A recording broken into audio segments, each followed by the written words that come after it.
الحمد لله نحمده ونستعينه ونستغفره ونعوذ بالله من شرور أنفسنا ومن سيئات أعمالنا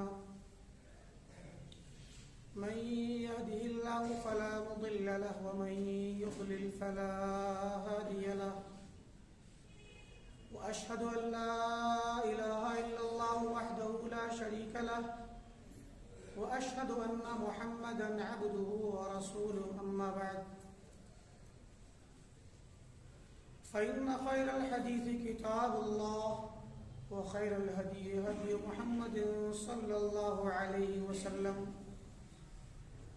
وشر الأمور محدثاتها وكل محدثة بدعة وكل بدعة ضلالة وكل ضلالة في النار. قال الله تعالى: أعوذ بالله من الشيطان الرجيم بسم الله الرحمن الرحيم وأقم الصلاة طرفي النهار وزلفا من الليل إن الحسنات يذهبن السيئات ذلك ذكرى للذاكرين. وقال تعالى في موضع آخر: الذي خلق الموت والحياة ليبلوكم أيكم أحسن عملا. سب سے پہلے اللہ رب العالمین کا شکر اور اس کی حمد و ثنا اور بڑائی و بزرگی بیان کرنا ہر مسلمان کا فرض ہے کہ اللہ تعالیٰ نے ہمیں سب سے پہلے اسلام کی نعمت سے نوازا اور اس دنیا کے اندر زندگی گزارنے کا طریقہ سکھلایا اور دوران زندگی ہم سے سرزد ہونے والے اعمال، ہماری طرف سے ادا ہونے والے افعال، حرکتیں یا ہماری زبان سے نکلنے والے اقوال و الفاظ جو شاید اللہ رب العالمین کو یا شریعت کو گوارا نہیں، ان تمام افعال و اقوال کے لیے ایک طرف اللہ رب العالمین نے ہماری رہنمائی فرمائی کہ بندہ مسلم، بندہ مومن جو کچھ کہے یا جو کچھ کرے تو سوچ سمجھ کے کرے، لیکن پھر بھی اگر اس سے غلطیاں ہو جائیں تو پھر اس کے لیے بہت سارے راستے اس نے کھولے ہیں، جن راستوں سے اس کی غلطیاں، اس کے اعمال کی اصلاح اور اس کے گناہوں کی بخشش کے طریقے اور مواقع فراہم کیے گئے ہیں۔ پیارے نبی صلی اللہ علیہ وسلم نے ارشاد فرمایا: من کان یؤمن باللہ والیوم الآخر فلیقل خیرا او لیصمت۔ کتنی پیاری حدیث ہے کہ جو بندہ اللہ پر اور آخرت کے دن پر ایمان رکھتا ہے فلیقل خیرا، تو وہ اچھی بات کہے، جو کچھ بھی کہے وہ خیر ہے، اس کی زبان سے شر نہ نکلے، کیونکہ یہ زبان جب اس سے کوئی لفظ نکلتا ہے تو کبھی کبھار آگ لگا دیتا ہے، فتنہ برپا کر دیتا ہے، لہذا دوسروں کو نقصان پہنچائے نہ پہنچائے کبھی خود کو نقصان تو ضرور پہنچاتا ہے۔ لہذا آپ نے فرمایا جو بندہ اللہ پر ایمان رکھتا ہے اور آخرت کے دن پر ایمان رکھتا ہے تو وہ یا تو اچھی بات کہے، بھلی بات کہے، خیر کی بات کہے یا پھر خاموش کہے۔ کتنی پیاری بات ہے، ہمیں طریقہ سکھلایا کہ ہم اپنی زبان کو کیسے چلائیں، اپنے اس آلے کو کیسے استعمال کریں۔ میں نے آپ حضرات کے درمیان میں قرآن کریم کی دو مختلف جگہوں سے دو آیتیں پڑھی ہیں۔ سورہ ملک کی آیت جس میں اللہ رب العالمین نے ارشاد فرمایا الذی خلق الموت والحیات لیبلوکم، کہ لوگوں اللہ تعالیٰ نے یہ کارخانہ حیات جو سجایا ہے، یہ آسمان و زمین کی پیدائش اور ان کے درمیان مخلوقات کا ایجاد کرنا، موت اور حیات کی پیدائش، یہی زندگی ہے، یہی کارخانہ حیات ہے۔ موت و حیات کی پیدائش کا مقصد بتلایا کہ اللہ کی ذات وہ ہے جس نے موت کو اور حیات کو پیدا کیا، یعنی یہ دنیا جو چلائی، انسان آتا ہے، کچھ وقت جیتا ہے اور چلا جاتا ہے۔ یہ موت و حیات کیوں ہے؟ یہ پیدائش اور یہ تخلیق کیوں ہے؟ فرمایا لیبلوکم، یوں ہی بے مقصد نہیں، یوں ہی اتفاقیہ نہیں، یوں ہی جسے کہتے ہیں کہ لوگ آج کل کی سائنس جو تفسیر کرتی ہے کہ یہ خود سے پیدا ہونے والی مخلوق ہے، یہ کائنات خود سے ایک دھماکہ ہوا اور وجود میں آ گئی۔ یہ چیز بے مقصد اور بغیر کسی کے بنائے ہوئے نہیں، بلکہ باقاعدہ ایک مقصد کے تحت بنائی گئی ہے۔ اس کے بنانے والے نے کھیلنے کے لیے کھلونا نہیں بنایا، ہمارے لیے میلہ نہیں سجایا کہ عیش کرو، ترفیح کرو، تفریح کرو، بلکہ اس کے پیچھے مقصد ہے۔ فرمایا لیبلوکم، تاکہ تمہارا امتحان لے، تاکہ تمہیں آزمائے، تمہیں چیک کرے۔ پتہ چلا کہ ہر بندہ جس کے پاس حیات ہے، جو بھی زندہ ہے وہ صاحب حیات، ہر صاحب حیات ایک امتحان کے تحت زندگی گزار رہا ہے، اس کی آزمائش ہو رہی ہے۔ ہر لمحہ، ہر وقت، ہر پل اور آپ کی ہر حرکت ریکارڈ ہو رہی ہے۔ یہ اعتقاد ہمیں شریعت نے دیا ہے۔ کرامن کاتبین، جو ہمارے دائیں اور بائیں دو فرشتے ہیں، وہ لکھ رہے ہیں ہماری ساری کی ساری حرکتوں کو، سارا کا سارا حساب ہونا ہے۔ اسی لیے آپ نے فرمایا من کان یؤمن باللہ والیوم الاخر، ابھی جو حدیث پڑھی، جو بندہ اللہ پر ایمان رکھتا ہے اور آخرت پر ایمان رکھتا ہے، سبحان اللہ، کیونکہ جو کچھ بھی کہو گے وہ لکھا جائے گا، اس کا محاسبہ ہوگا آخرت کے دن اور تمہارے سامنے آئے گا، لہذا سوچ سمجھ کر بولو۔ فَلْيَقُلْ خَيْرًا أَوْ لِيَصْمُتْ، اگر اللہ پر اور آخرت پر ایمان ہے تو پھر یا تو بھلی بات کہو، خیر کی بات کہو، ایمان کی بات کہو، اصلاح کی بات کہو، لوگوں کے فائدے کی بات کہو، یا پھر خاموش کہو، اپنی زبان کو بیکار، بکواس، بے فائدہ استعمال نہ کرو، اور اس سے بھی آگے بڑھ کے شر میں، فساد میں استعمال نہ کرو۔ فرمایا لیبلوکم، تاکہ تمہیں آزمائے، تمہیں چیک کرے۔ اس آزمائش میں کون سی چیز مقصود ہے؟ کیا مقصود ہے؟ آزمانے میں کیا چیز دیکھی جائے گی؟ فرما دیا اسی میں لیبلوکم ایکم احسن عملا، تمہیں دیکھے، تمہیں چیک کرے کہ تم میں سب سے اچھا عمل کون کرتا ہے، سب سے اچھا عمل کون کرتا ہے۔ گویا یہ ایک امتحان گاہ ہے، یہ مقابلے کی جگہ ہے، دوڑ اور ریس کی جگہ ہے۔ اس میں یہ دیکھا جا رہا ہے کہ کون سب سے اچھا عمل کرتا ہے۔ قرآن کریم کی اس آیت کے اس لفظ سے اگر آپ غور کریں تو آپ کے سامنے بہت سارے معانی نکل کے آئیں گے۔ قرآن نے فرمایا کہ تمہاری پیدائش کا مقصد ہے کہ تمہیں دیکھا جائے، چیک کیا جائے، آزمایا جائے کہ تم میں سب سے اچھا عمل کون کرتا ہے۔ جو سب سے اچھا عمل ہوتا ہے، یہ لفظ بتلا رہا ہے کہ سب سے اچھا، اس کا مطلب اس سے نیچے بھی کوئی عمل ہوگا جو اچھا تو ہوگا لیکن سب سے اچھا نہیں ہوگا۔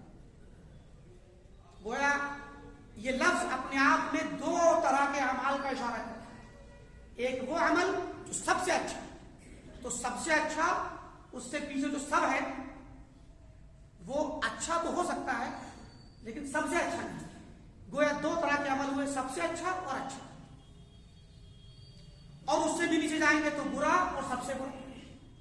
گویا قرآن کریم کا یہ لفظ اپنے اندر 4 طرح کے اعمال کا اشارہ کر رہا ہے، یعنی یہ زندگی، یہ دنیا، یہ حیات، یہ موت، یہ سارا کا سارا نظام، اس میں 4 طرح کے اعمال پائے جاتے ہیں۔ کچھ لوگ تو ہیں جو سب سے اچھا عمل کرتے ہیں اور مقصد کے تحت کامیاب ہیں، کچھ ہیں جو سب سے اچھا تو نہیں کرتے، تھوڑا سا اچھا کرتے ہیں، کچھ ہیں جو برا کرتے ہیں اور کچھ ہیں جو بہت ہی برا کرتے ہیں، سب سے برا کرتے ہیں۔ اب آئیے سمجھتے ہیں کہ سب سے اچھا عمل کون سا ہے اور اچھا عمل کون سا ہے اور برا اور سب سے برا کون سا ہے۔ فرمایا علماء تفسیر نے، مفسرین نے، سلف صالحین نے فرمایا اس آیت کی تفسیر میں ایکم احسن عملا، فرمایا احسن کا مطلب ہے اخلصہ و اصوبہ، ایسا عمل جو اللہ کے لیے تو کیا جائے مگر خالص اللہ کے لیے، پیور اللہ کے لیے، کسی کی بھی اس میں دوسرے کی آمیزش نہ ہو، شرک کی آمیزش نہ ہو، دکھاوے کی شرک اصغر کی آمیزش نہ ہو، کسی غیر اللہ کو خوش کرنے کے لیے یا غیر سے کے ڈر سے اس کی کسی سختی سے بچنے کے لیے نہ کیا گیا، سب سے زیادہ خالص ترین عمل، سب سے زیادہ پیور عمل جو اللہ کے لیے پیورلی کیا گیا، اس کے لیے خالصۃ لوجہ اللہ، جس عمل میں جتنا زیادہ اخلاص ہوگا وہ عمل اتنا ہی زیادہ احسن ہوگا، سب سے اچھا تبھی ہوگا جب اس کے اندر سب سے زیادہ اخلاص پایا جائے۔ اخلاص کا مطلب خالص اللہ کے لیے، اللہ کو خوش کرنے کے لیے، اللہ کی رضا کے لیے، اللہ کے دیدار کے لیے، اللہ کی ملاقات کے لیے، اللہ کے ثواب کے لیے، اس کی جنت حاصل کرنے کے لیے، اور اسی کے خوف سے کیا جائے، کسی اور کا عمل دخل نہ ہو، ہماری نیتوں میں کسی کی طرف طلب، میلان، جھکاؤ، رجحان نہ ہو، صرف اللہ۔ پہلی شرط عمل کے سب سے اچھا ہونے کی، اور دوسری شرط عمل کے سب سے اچھا ہونے کی اصوبہ، جو سب سے زیادہ درست اور صحیح ہو، سب سے صحیح، سب سے زیادہ اخلاص والا اور سب سے زیادہ درست۔ سب سے زیادہ درست اور صحیح کب ہوگا؟ جب صحیح کے معیار اور اس کے مقیاس کے مطابق۔ صحیح کا مقیاس اور معیار کیا ہے؟ پیارے نبی صلی اللہ علیہ وسلم کی سنت، اللہ کے نبی کے طریقے کے مطابق ہوگا تب صحیح ہوگا عمل، اور جو عمل جتنا زیادہ اللہ کے نبی کے طریقے کے مطابق ہوگا اتنا ہی زیادہ صحیح ہوگا۔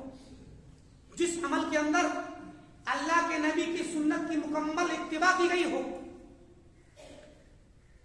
پورے طور پر، مان لیجیے صلاۃ، مصلی نماز پڑھنے والا جب کھڑا ہو تکبیر تحریمہ کہے تب سے لے کر قیام، رکوع، سجود اور آخر میں بیٹھ کر کے سلام پھیرنے تک ساری حرکتیں، اٹھنا بیٹھنا، یہ پیارے نبی صلی اللہ علیہ وسلم کی سنت اور تعلیمات کے مطابق۔ جب یہ آپ کی سنت کے مطابق ہوگا تو سب سے زیادہ صحیح عمل یہی ہوگا، اور اس عمل کو ادا کرنے میں جب اخلاص ہوگا تو سب سے زیادہ خالص اور پیور ہوگا اللہ کے لیے، اور اللہ کے نبی کی سنت کے مطابق ہوگا تو سب سے زیادہ صحیح ہوگا، کیونکہ دوسرے لوگ عمل کرتے ہوں گے ان کے یہاں کہیں نہ کہیں خلل ہوگا۔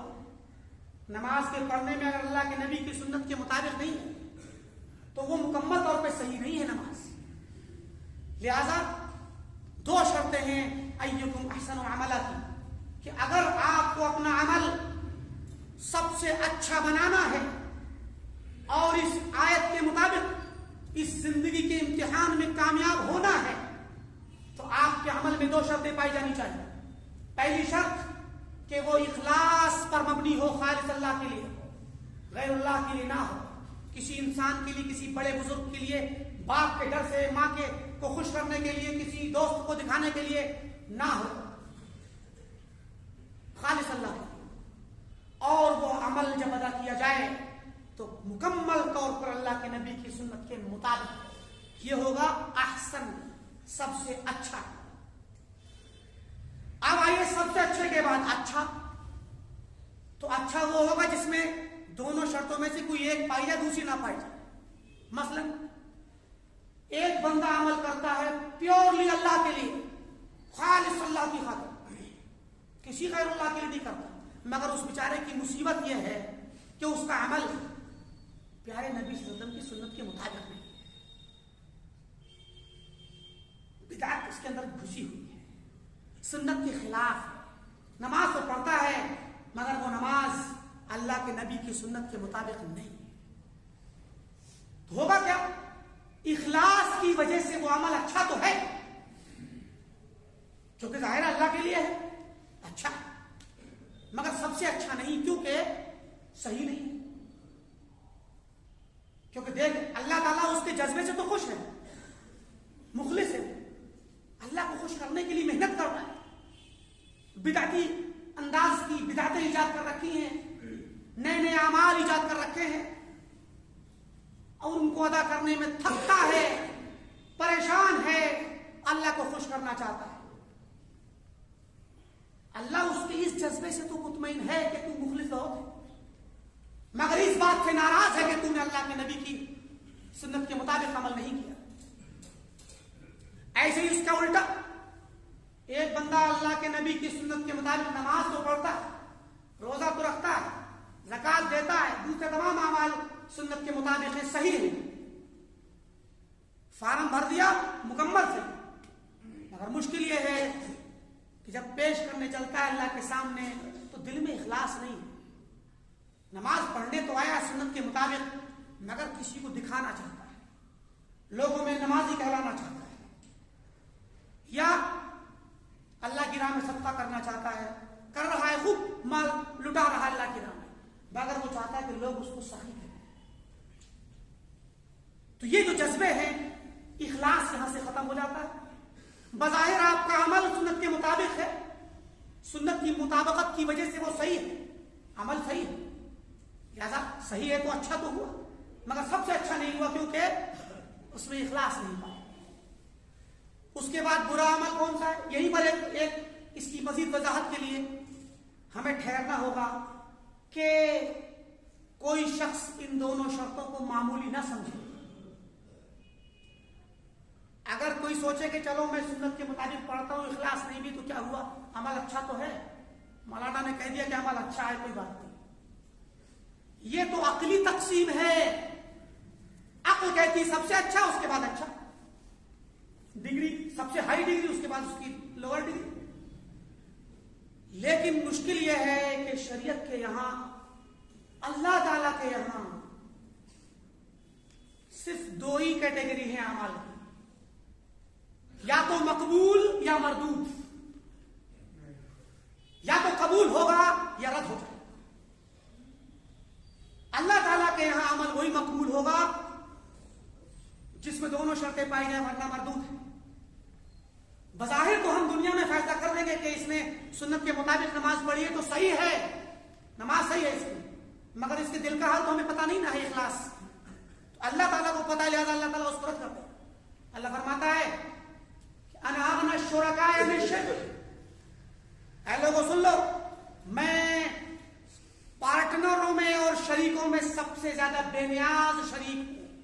اگر کسی نے مجھے شریک بنایا، میرے ساتھ کسی کو ملا کر کے عمل کیا، فمن عمل عملا اشرک فیہ معی غیری، کسی نے اگر کوئی عمل کیا جس میں مجھے بھی شریک کیا اور غیر کو بھی، تو میں شریک تو بن گیا، لیکن میں دنیا کے جتنے بھی شریک اور پارٹنر ہوتے ہیں کسی کام میں ان میں سب سے زیادہ بے نیاز پارٹنر ہوں۔ بناؤ مجھے پارٹنر، کتنا بناؤ شریک، لیکن میں بے نیاز ہوں تمہارے اس عمل سے۔ اگر آپ کسی کمپنی میں شریک ہو کسی کے ساتھ تو ظاہر شرکت کرتے تو آپ کے لالچ ہوتا ہے نا، آپ کو پیسہ دیا ہے، انویسٹمنٹ کیا ہے، آپ کو فائدہ بھی چاہیے، نفع بھی چاہیے۔ ہر شریک اپنے اپنے حصے کے مطابق امید رکھتا ہے، لالچ رکھتا ہے۔ اللہ کہتا ہے مجھے شریک بنا لو، مگر میں بے نیاز ہوں، مجھے نہیں چاہیے تمہاری شرکت کا حصہ۔ فرمایا فمن عمل عملا اشرک فیہ معی غیری ترکتہ وشرکہ، جس نے کوئی عمل کیا اور مجھے بھی شریک کر لیا اور غیر کو بھی ملا لیا، تو میں اس کو بھی چھوڑ دوں گا اور اس کے شرک کو بھی چھوڑ دوں گا۔ لہذا اللہ کے یہاں قبول ہونے کے لیے کوئی یہ نہ سوچے کہ میں بہت مخلص ہوں، کوئی بات نہیں، تھوڑا بہت اگر سنت کے مطابق نہیں بھی ہے میری نماز تو کوئی حرج نہیں، قطعا نہیں۔ یہ تو دنیاوی طور پہ ہم نے تقسیم کر دی، عقلی تقسیم، کہ یا تو سب سے اچھا ہوگا یا اچھا ہوگا، لیکن شریعت کے یہاں اللہ کے یہاں قبول ہونے کے لیے صرف یا تو مقبول ہے یا مردود ہے۔ اس کے بعد درجہ آتا ہے برے عمل کا۔ برا عمل کون سا ہے؟ جو گناہ ہوتے ہیں عمومی، یہ برا عمل، سیئات ہیں، برائیاں ہیں۔ کوئی انسان اپنی نگاہ کو صحیح نہ رکھے، محرمات کو دیکھے، اپنے کان کی حفاظت نہ کرے، حرام چیزیں سنے، زبان کی حفاظت نہ کرے، حرام باتیں بولے، شرمگاہ کی حفاظت نہ کرے، حرام میں استعمال کرے، ہاتھ پیر کا غلط استعمال کرے، حقوق العباد پر لوگوں کے جو ڈاکہ زنی کرے، مال چھینے، مار پیٹ کرے، ظلم و ستم کرے، الغرض جتنے بھی عمومی گناہ ہیں یہ برے عمل ہیں۔ اور ان سے بھی زیادہ برے عمل، اس میں بھی جو سب سے ہائی ڈگری ہے وہ ہے سب سے برا عمل، اور وہ ہے شرک۔ اکبر الکبائر ہے، سارے گناہ کبائر ہیں مگر سب سے بڑا گناہ شرک ہے، اور شرک کے ساتھ کفر بھی۔ لہذا یہ چاروں اعمال اس دنیا میں پائے جاتے ہیں۔ اللہ نے ہمیں پیدا کیا ہے، ہمارے اندر اللہ تعالیٰ نے ہر طرح کا عمل کرنے کی صلاحیت رکھ دی ہے، لیکن ہمیں اسی صلاحیت اور اختیار دینے کے بعد، اسی اختیار کے بعد آزمایا ہے کہ تم میں یہ دیکھنا ہے کہ سب سے اچھا عمل کون کرتا ہے۔ لہذا ضرورت اس بات کی ہے کہ ہم سب سے اچھے عمل کی طرف بھاگیں، کیونکہ وہی مقبول ہے اللہ کے یہاں، وہی معتبر ہے۔ بقیہ اچھا ہو، ایک شرط پائی جائے تو اچھا ہو، یا برا ہو یا سب سے برا ہو، یہ سب مرفوض اور مردود ہیں، سب دھکار دے جائیں گے، رد کر دے جائیں گے۔ اسی آیت کے اس مفہوم کی روشنی میں دوسری آیت کو سمجھنا ہے جو میں نے پڑھی تھی، سورہ ہود کی۔ اللہ رب العالمین نے ارشاد فرمایا وَأَقِمِ الصَّلَاةَ طَرَفَيِ النَّهَارِ وَزُلَفًا مِنَ اللَّيْلِ۔ اے نبی صلی اللہ علیہ وسلم، اور یہ خطاب نبی کے ساتھ ساتھ پوری امت کو، کہ نماز قائم کرو طرفی النہار، دن کے دونوں کناروں میں، یعنی فجر کی نماز ابتدائی دن اور شام کی نماز، مغرب کی نماز جو کہ انتہائی دن ہے، ان کے درمیان میں ظہر اور عصر کی نمازیں، کیونکہ عصر مغرب کے قریب ہے، ظہر فجر کے قریب ہے، لہذا دن کے دو حصوں میں نماز پڑھو، وَزُلَفًا مِنَ اللَّيْلِ، اور رات کے کچھ حصوں میں بھی نماز پڑھو۔ اس میں عشاء اور تہجد وغیرہ آ گئی۔ نماز قائم کرنے کے لیے اللہ نے کہا کہ دن میں اور رات میں نماز پڑھا کرو، یہ بہت بڑی نیکی ہے۔ ان الحسنات یذہبن السیئات، کیونکہ یہ بھی نیکیاں ہیں، ان کے علاوہ بھی اور نیکیاں ہیں، اچھائیاں، نیکیاں برائیوں کو ختم کر دیتی ہیں، برائیوں کو مٹا ڈالتی، برائیوں کو بہا دیتی۔ یہ آیت پڑھنے کا مقصد کیا ہے؟ پہلی والی آیت کے مطابق ہمارے اندر اچھے اعمال کے ساتھ ساتھ کچھ نہ کچھ برے اعمال پائے جاتے ہیں، ہم سے برائیاں سرزد ہوتی ہیں، تو شریعت نے جہاں ہمیں آزمایا ہے وہی ہمیں ہیلپ لائن بھی دی ہوئی ہے۔ تھوڑے تھوڑے اللہ تعالیٰ نے ہمیں ایسے راستے بتلا دیے ہیں جن کے ذریعے ہم اپنے اعمال کو درست رکھ سکتے ہیں۔ اسی کے لیے فرمایا کہ اے بندے، اگر تجھ سے کچھ گناہ سرزد ہوتے ہوں تو تیرے لیے جہاں نیکیوں کا راستہ ہے، اچھے عمل کا راستہ ہے، وہی ان گناہوں سے بچنے کے بہت سے راستے ہیں۔ فرمایا ان الحسنات یذہبن السیئات، اچھائیاں، نیکیاں برائیوں کو ختم کر دیتی ہیں۔ نیکیاں برائیوں کو ختم کیسے کرتی ہیں؟ دو طریقے۔ ایک طریقہ یہ ہے کہ بندے کے دل میں برائی کی طرف جو راستہ جا رہا ہے، برائی کی طرف میلان جو ہوتا ہے، دل میں شہوت کی وجہ سے میلان ہوتا ہے برائی کی طرف، گناہ کی طرف، اگر آپ نیکی کریں، اچھا کام کریں تو آپ کے دل سے یہ اچھائی یہ نیکی اس برائی کے میلان کو مٹا دے.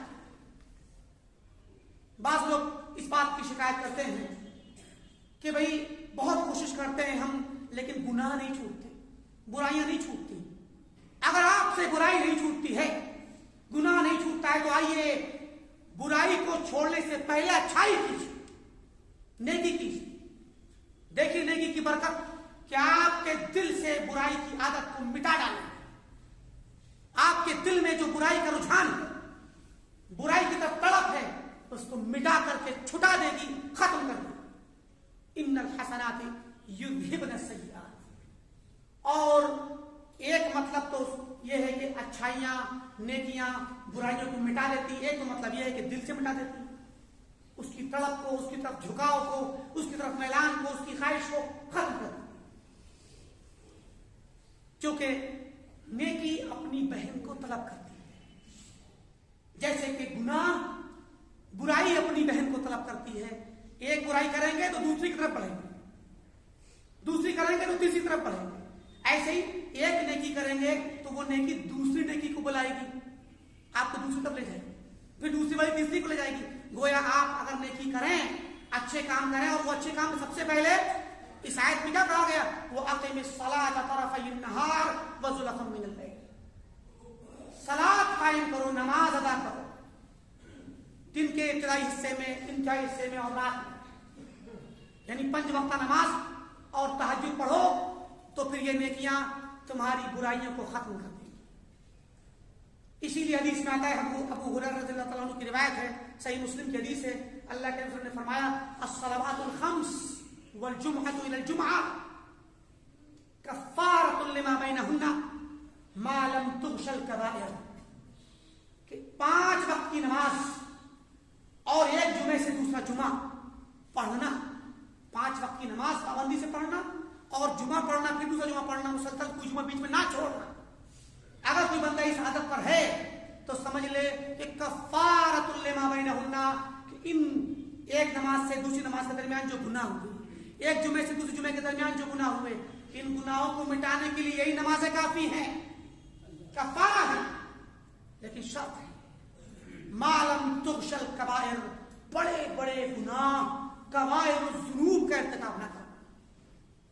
کبائر سے بچے رہو, بقیہ چھوٹے موٹے جتنے گناہ ہوتے ہیں جن سے آدمی توجہ بھی نہیں دیتا اور گناہ کر بیٹھتا ہے, نام اعمال میں لکھ جاتے ہیں. اور چھوٹے چھوٹے گناہ جب زیادہ ہوتے ہیں یا مسلسل ہوتے ہیں, کہ گناہ مسلسل ہوتا ہے, تو پھر وہ بڑا بن جاتا ہے.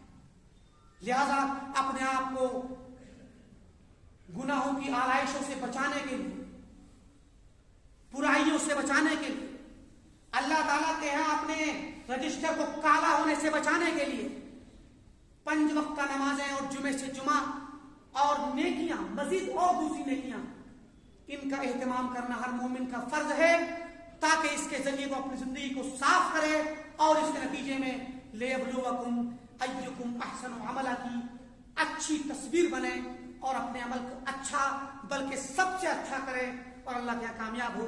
اللہ رب العالمین سے دعا ہے کہ اللہ تعالیٰ ہم سب کو اپنی زندگی کے مقصد میں کامیاب بنائے, اور اللہ تعالیٰ ہمیں نیکیوں کو کرنے اور برائیوں سے روکنے کی توفیق دے.